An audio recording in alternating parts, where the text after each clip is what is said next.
আসসালামু আলাইকুম। Launch travel ভিডিওতে স্বাগত। সরাসরি অজানা একটি ডগ থেকে, মানে ডগের নাম জানি না অবশ্য।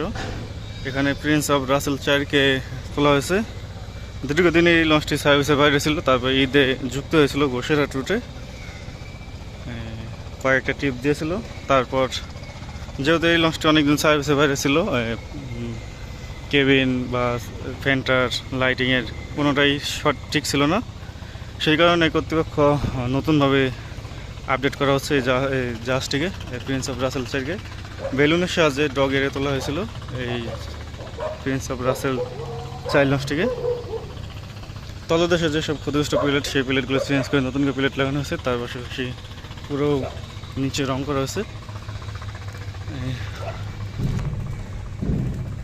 সামনে যেহেতু ঈদ, বেশিরভাগ নৌযানই ডগ এড়ে তোলা হচ্ছে। তো প্রয়োজনীয় কাজ শেষে খুব শীঘ্রই গোশেরহাট রুটে যুক্ত হবে, যেহেতু জাহিদ চায়ের লঞ্চটিকে কেটে ফেলা হয়েছে।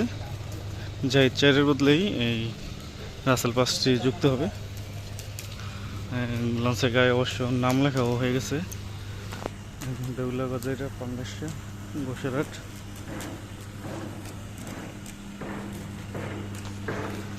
দেখতে পাচ্ছেন প্রিন্স অফ রাসেল চায়ের সামনে